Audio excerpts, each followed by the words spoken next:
नमस्कार, स्वागत है आपका सीएनबीसी आवाज और मोतीलाल ओसवाल स्टूडियोज में। मैं हूं मनीषा गुप्ता और कमोडिटीज में हमारी टॉप हेडलाइन आज कच्चे तेल में है, जहां पर तेजी के साथ कारोबार है।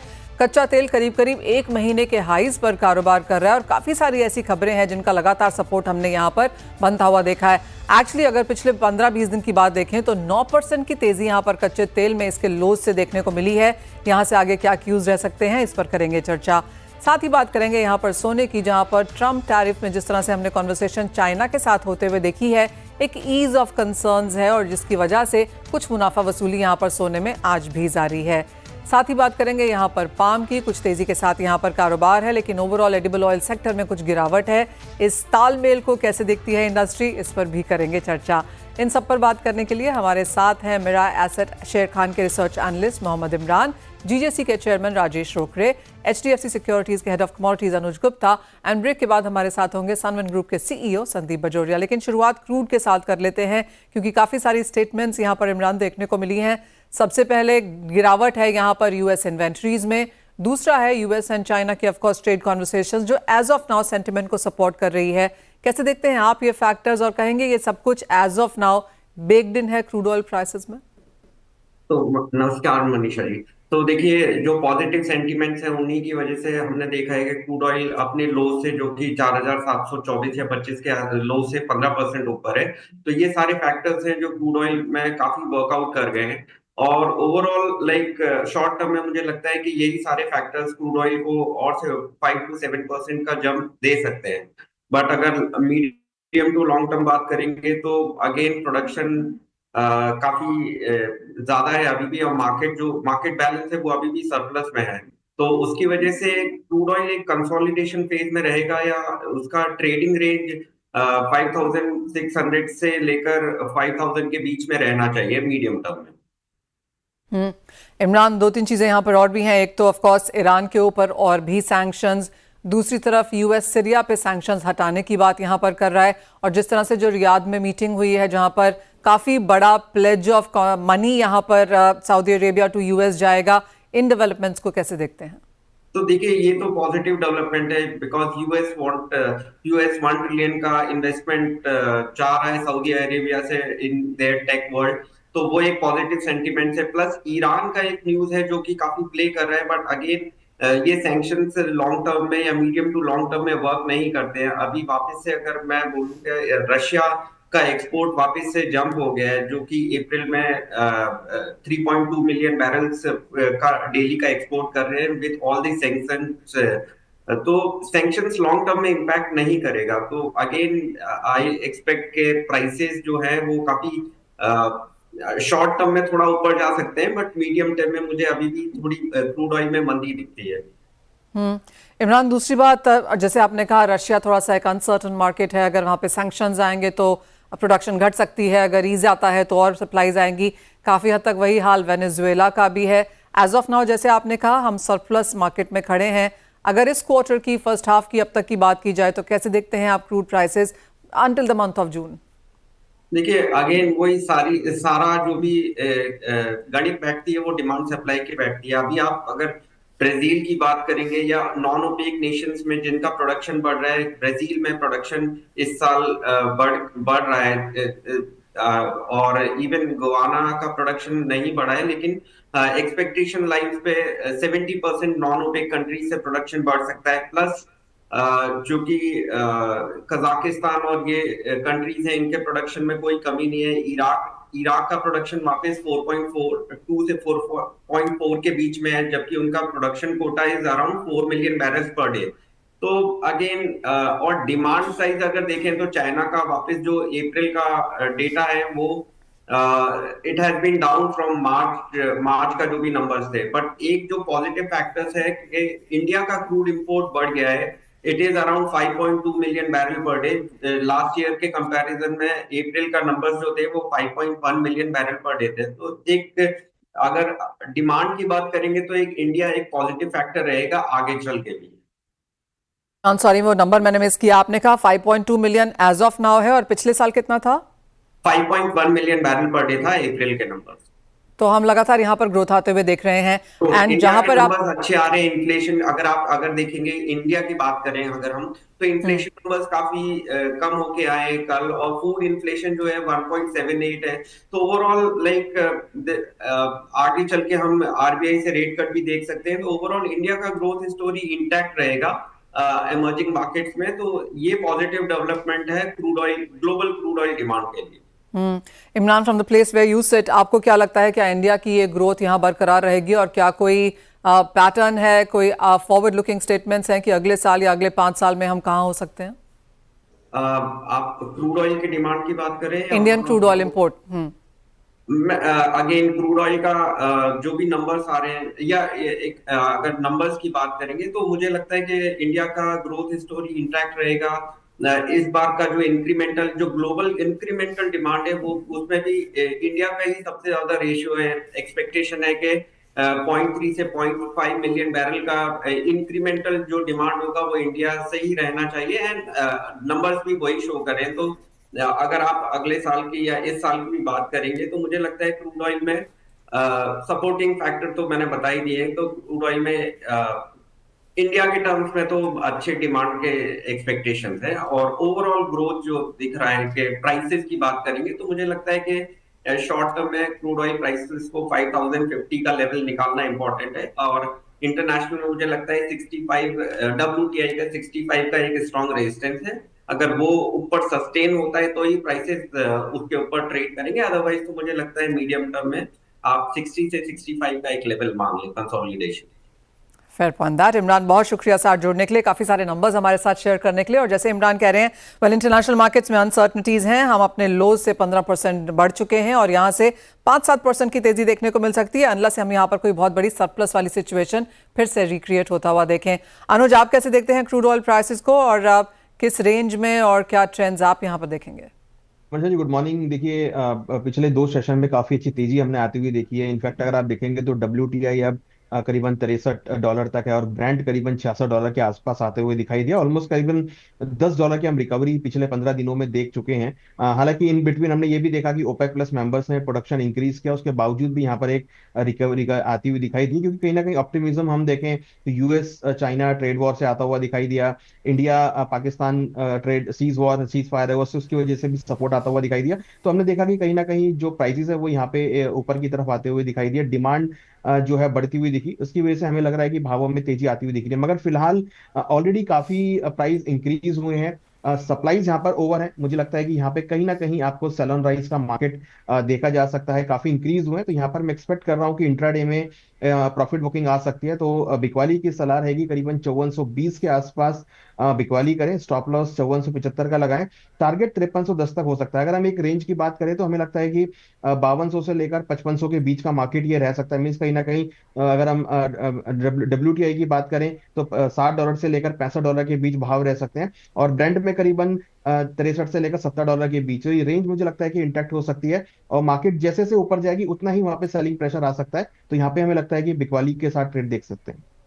ऑलराइट, तो सेल ऑन रैलीज की स्ट्रेटजी यहाँ पर कच्चे तेल में देखनी चाहिए, लेकिन एक सेंस यहाँ पर सोने की ले लेते हैं, जहाँ पर एक रेंज में अटकता हुआ सोना यहाँ पर नजर आया है। लेकिन इंटरेस्टिंग बात यह है कि अब हम शादियों के सीजन में जा रहे हैं, और काफ़ी सारी सेक्टर्स से ये रिपोर्ट्स हैं कि शादियों के सीजन में काफ़ी सारे सेगमेंट्स जो हैं वो यहाँ पर बेहतरीन परफॉर्म कर सकते हैं।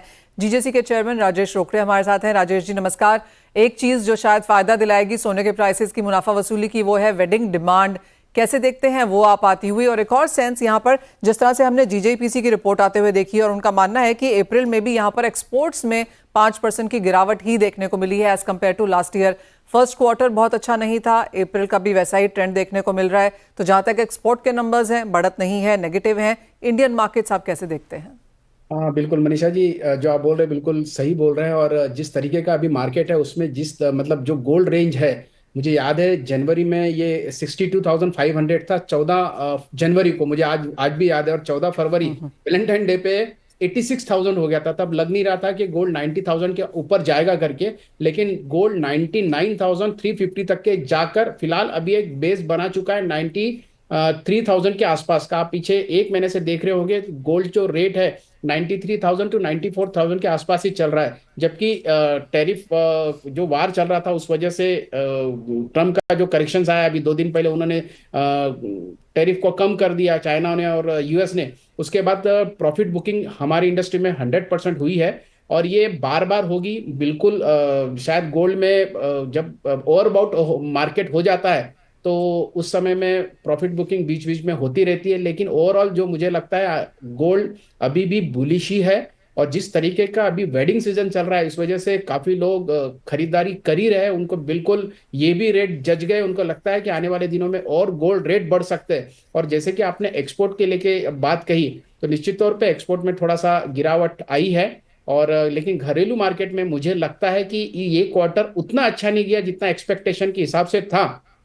लेकिन अक्षय तृतीया और गुड़ी पाड़वा दो बड़े मुहूर्त ऑलरेडी 1.5 महीने के अंदर चले गए हैं, और अक्षय तृतीया ने जो नंबर्स दिए थे वो बहुत ही बेहतरीन दिए थे। और मुझे लगता है कि आने वाले दिनों में ये नंबर जो नॉर्मली हमारे इंडस्ट्री में जो इंपोर्ट होता है 800 टन के आसपास का, तो मुझे लगता है कि अगर ओवरऑल पूरा एक साल का हम देखेंगे तो करीब करीब वही फिगर फिर से आ जाएंगे, क्योंकि वॉल्यूम वाइज ही हमें आकलन देखना होता है कि हम वॉल्यूम में कितना उतना है या बढ़ रहा है घट रहा है। क्योंकि वैल्यू में तो 30% तक के ग्रोथ पिछले साल दिया है, उसके पहले भी दिया है, और 2025 में भी अभी भी जितने भी एक्सपर्ट या जितने भी बड़े फर्म्स है उनके सबके ओपिनियन यही आ रहे हैं कि ओवरऑल गोल्ड आगे भी बहुत तेज है। आने वाले दिनों में 1 लाख का जो टप्पा है जो 99,350 तक के जाके रुक गया था, तो शायद एक फिर से रिकॉर्ड बन सकता है, ऐसा मुझे लगता है। हाँ, नो डाउट करेक्शंस होंगे, शायद करेक्शन में अभी भी 2,000 की भी करेक्शन हो सकता है, 3,000 का भी हो सकता है, लेकिन करेक्शन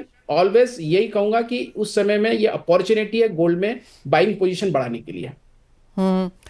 राजेश जी, इस बार माना जा रहा है कि वेडिंग सीजन लंबा है, स्ट्रांग है, ऑस्पिशियस दिन यहाँ पर काफ़ी ज़्यादा हैं और उसका सपोर्ट हम आता हुआ देखेंगे। लेकिन जहाँ तक मांग की बात है और जिस तरह के ट्रेंड्स पिछले 4-5 महीने में देखने को मिले हैं, बुलियन की डिमांड अच्छी है in sense of investment, jewellery की डिमांड थोड़ी सी यहाँ पर हिट हुई है, लेकिन विद इन ज्वेलरी की डिमांड भी आप क्या देखते हैं यहाँ पर ज़्यादा प्रेफर होता हुआ?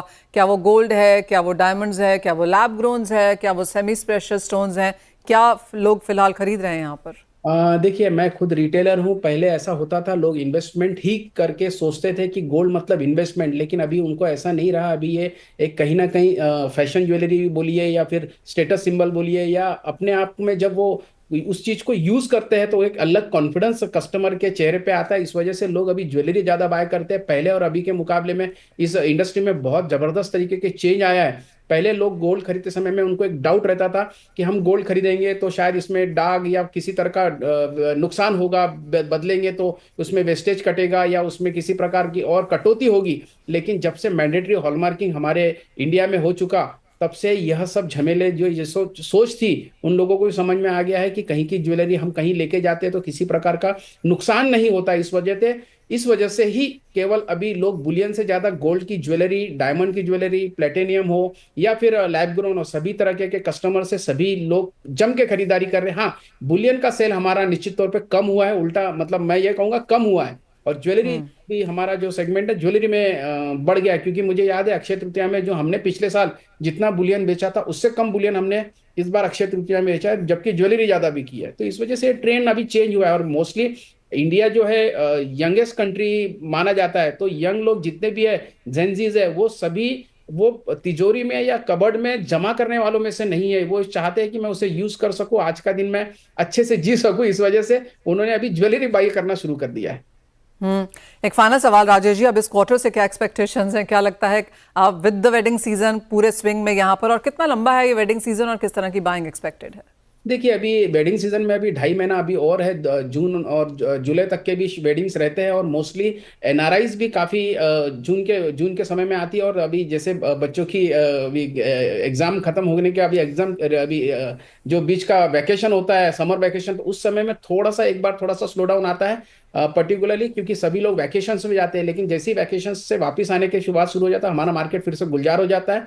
और अभी मुझे लगता है कि हमारी कंट्री आज 142 करोड़ लोगों की कंट्री है। इस वजह से बहुत ज्यादा शादियां हर साल होती है। एक अनुमान है कि 40 लाख के आसपास की शादियां हर साल होती है, तो इस बार ही वो शादियां है ही है। और जिन लोगों की पिछले साल शादियां हुई होगी उनके एनिवर्सरी इस साल होगी, तो ऑटोमेटिकली वो दुगना हमें इससे फायदा मिलता है और इस वजह से जम के खरीदारी होती है। जी absolutely. Rajesh ji as always बहुत शुक्रिया साथ जुड़ने के लिए। तो हमें तो ओकेजन चाहिए और खरीदारी है, और ये काफ़ी इंटरेस्टिंग है जो आपने ट्रेंड बताया कि बुलियन नहीं, लोग ज्वेलरी यहाँ पर खरीद रहे हैं और पहनना भी चाहते हैं, तो वो एक चेंज यहाँ पर इन करंट लेवल्स पे देखने को मिला है। वेल इसी के साथ एक ब्रेक के लिए रुकेंगे, जब लौटेंगे तो हमारे साथ होंगे सनवन ग्रुप के संदीप बजोरिया। उनसे जानेंगे कि खाने के तेल में एज ऑफ नाउ किस तरह के ट्रेंड्स हैं।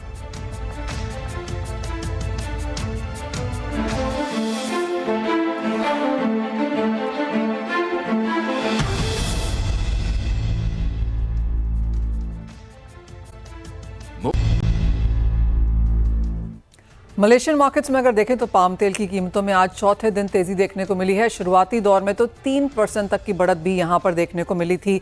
भारत में इंपोर्ट्स में इसका क्या असर पड़ेगा, इस पर बात कर लेते हैं। सनवन ग्रुप के सीईओ संदीप बजोरिया हमारे साथ हैं। संदीप जी, इंपोर्ट्स बेहतर होने की उम्मीद है, लेकिन पाम में धीरे धीरे तेजी फिर लौट रही है। हाँ मनीषा जी, पाम ऑयल, देखिए सोया और पाम ऑयल दोनों बढ़ चुके हैं पिछले लास्ट 3-4 सेशन में। जो लो पॉइंट था उससे आप देखिए सोयाबीन ऑयल में तो बिकॉज अभी अमेरिका में नया बायोडीजल पॉलिसी E45 को 2031 तक उन्होंने एक्सटेंड किया है और उसमें भी लोकल फीड स्टॉक पे जोर दिया है, इसलिए सोयाबीन ऑयल का कंजम्पशन अमेरिकन बायोडीजल में, लोकल सोयाबीन ऑयल में बढ़ेगा। इस कारण से शिकागो मार्केट में हमने देखा 300 पॉइंट की बढ़त 2 सेशन में आ गई है, मंडे रात को, ट्यूसडे रात को, which is nearly approximately 7 to 8% market has gone up। तो मतलब सोयाबीन ऑयल डॉलर टर्म्स में आप समझ के चलिए करीबन $70 2 दिन में बढ़ चुका है। और उसी का क्लू लेते हुए पाम ऑयल भी जो लो आए थे उससे बढ़ गया है। नीचे में पाम ऑयल आप समझ के चलिए मलेशियन इंडेक्स जो है वो 3750 चली गई थी, वो अभी 4000 के आसपास आ गई है, उसमें भी 8% की तेजी आई है। एंड तो आई थिंक मार्केट बहुत बॉटम आउट हो गया था और बॉटम आउट होने के बाद में अभी न्यूज फ्लो ने और बायोडीजल पॉलिसी अमेरिका की ने इसने मार्केट को थोड़ा ऊपर किया है। And I think anyway but supply तो बहुत अवेलेबल है, सप्लाई की कोई कमी नहीं है। पाम ऑयल फुल सीजन में अभी है, पाम का प्रोडक्शन बढ़ रहा है, 21% प्रोडक्शन पाम का हमने देखा पिछले महीने बढ़ा है। और मलेशिया का स्टॉक भी 18,60,000 हो चुका है, जो अगले महीने शायद 19-20 लाख तक पहुंच जाए। तो पाम में प्रोडक्शन बढ़ रहा है, पाम ऑयल कॉम्पिटिटिव हो गया है। एक समय हम लोग बात करते थे कि पाम ऑयल सब में महंगा तेल है, पाम ऑयल $100 से $150 ऊंचा बिक रहा है सोयाबीन ऑयल से, कुछ डॉलर सनफ्लावर ऑयल से। अब आज मनीषा जी मैं आपको कहना चाहूंगा कि पाम ऑयल इनफैक्ट आज के दिन $110 सोयाबीन ऑयल से सस्ता हो गया, and palm has become the cheapest oil at the moment. So palm wants to attract the demand, palm को अभी फूड की डिमांड की बहुत जरूरत है और इसलिए पाम ने अपने आप को जो हाई पेडेस्टल पे खड़ा था उससे एकदम लो पेडेस्टल पे ले आया है और $110 सस्ता वो बेच रहे हैं। मैं आपका रेट आज आपको बताऊं कि मई का आप देखें तो सोयाबीन ऑयल $1150 है, $1155 है मई का, और पाम ऑयल 1000 मई जून का $1045 है। तो इसीलिए पाम का कंजम्पशन इंडिया में बढ़ेगा और पाम की इंपोर्ट भी बढ़ेगी इंडिया में। और सोयाबीन की इंपोर्ट अभी सोयाबीन थोड़ा स्लो हो जाएगा इंडिया में, सोयाबीन हम खरीदना थोड़ा स्लो कर देंगे। एंड हम पाम का मुझे लग रहा है मई शिपमेंट पाम का 6.5 लाख टन, 6-6.5 लाख टन हो जाएगा, और जून शिपमेंट पाम का 7.5-8 हो जाएगा। जुलाई अगस्त सितंबर तो मुझे लग रहा है 8 या 9 लाख के बीच में पाम का शिपमेंट होगा। और सोयाबीन का शिपमेंट जो है वो आप समझ के चलिए 3.5 से 3.25 के बीच में स्टेडी हो जाएगा। सनफ्लावर एक तीसरा तेल है जो हम इम्पोर्ट करते हैं और सनफ्लावर में प्राइस स्टेडी है, करीबन $1200 के आसपास चल रहा है सनफ्लावर। ऑफ सीजन में सनफ्लावर का नया सीजन अक्टूबर नवंबर दिसंबर में आएगा, उसका भाव 1100 है, $100 कम है नए सीजन का भाव। नए सीजन में 1220 के आसपास सनफ्लावर चलता रहेगा, अभी आप समझ के चलिए अगस्त तक। तो संदीप जी, आपको क्या लगता है, जैसे आपने कहा 4000 के आसपास का पाम अभी है, पाम ऊपर में कहां तक जा सकता है जहां पर भी इंडिया इसे खरीदेगा? देखिए पाम सब में सस्ता हो गया है तो इंडिया तो कंपैरेटिवली प्राइस देखता है, तो यदि सोयाबीन ऊपर और ऊंचा जाएगा तो पाम थोड़ा ऊंचा भी खरीद लेंगे, कोई दिक्कत नहीं है। लेकिन यदि पाम को अभी और डिमांड को कैप्चर करने की जरूरत है, तो मेरे ख्याल से पाम को अभी ये 4000 के आसपास में सेल करते रहना पड़ेगा अपने आप को। और ये इसमें 1 आध महीना 1.5 महीना और सेल करने के बाद में पाम थोड़ा अच्छा बिक्री हो जाए तो ऊपर साइड देख सकता है। बट आई बिलीव ये 4000 के आसपास में it's a good price for the seller also. और इंडिया वाले जो है वो भी 4,000 के आसपास का लेवल का तेल जो है वो खरीदना शुरू करेंगे। मुझे लग रहा है पाम अभी मेन ऑयल हो गया है, पाम की फ्रूट की डिमांड जोरों में हो गई है, तो वो आई थिंक इट्स और संदीप जी वो इसलिए भी है क्योंकि शादियों का सीजन है, गर्मियां हैं, वैसे भी हम पाम ज्यादा यहाँ पर बाय करते हैं, तो क्या गर्मियों में बिकॉज होरेका डिमांड यहाँ पर बढ़ जाती है तो वहां पर पाम का यूज ज्यादा होगा? यस निशा जी, आपने सही कहा, पाम होरेका का मेन ऑयल है, और अभी होरेका सेगमेंट भी पाम के हाथ से निकल गया था एक बार, तो हम दूसरे oil, soybean oil, rice bran oil, ये सब यूज करने लग गए थे। अब वो डिमांड पाम के पास वापस आ जाएगी, और शादियों का भी सीजन है, वो भी आपने सही कहा। तो इसके लिए अभी पाम के लिए everything is right at the moment, and they have price themselves very right, वो सब में इंपॉर्टेंट फैक्टर है। तो इंडियंस अभी स्मार्ट हो गए हैं। इंडिया जब पाम इतना महंगा हो गया तो इंडिया ने पाम का इम्पोर्ट 3.5-4 लाख हर महीने का कर दिया था। अब जो सोयाबीन से $150 ऊपर था, अब सोयाबीन से $100 नीचे आ गया, तो पाम अभी 3.5 से 4 के इम्पोर्ट का हम 8 लाख कर देंगे। तो हम लोग बहुत सेंसिबल कर रहे हैं, इंडिया एज अ कंट्री, हम लोग बाइंग का पैटर्न हमारा बहुत स्टेडी और सेंसिबल हो रहा है। और जो भी ऑयल बहुत ज्यादा महंगा कर देता है, वो पता है उसको लेसन कैसे सिखाना, तो हम उसका कम कर देते हैं, तो अपने आप उसको 1 नहीं तो 2 महीने 3 महीने बाद समझ में आ जाता है कि इंडियन मार्केट हमारे हाथ से स्लिप हो रहा है, तो better we get our act together. Absolutely, और हमने पाम को वो होता हुआ देखा भी है। संदीप भजोरिया जी एज ऑलवेज बहुत शुक्रिया साथ जुड़ने के लिए और वो मैथ्स हमें यहाँ पर समझाने के लिए। वेल, गर्मियों के महीने में ज़्यादा तेल की कंजम्पशन होती है और गर्मियों में पाम तेल की ज़्यादा यहाँ पर इंपोर्ट्स भी होते हैं, और जैसे संदीप जी हमें कह रहे हैं कि शादियाँ हैं, सस्ता प्राइसिंग है और 4,000 के नीचे जब तक है तब तक पाम की डिमांड इंडियन मार्केट्स में बनी भी रहेगी। अनुज, आपसे जानना चाहेंगे, जहाँ तक एग्रीकल्चर कमोडिटीज़ की बात है, आपकी क्या यहाँ पर सेंस है?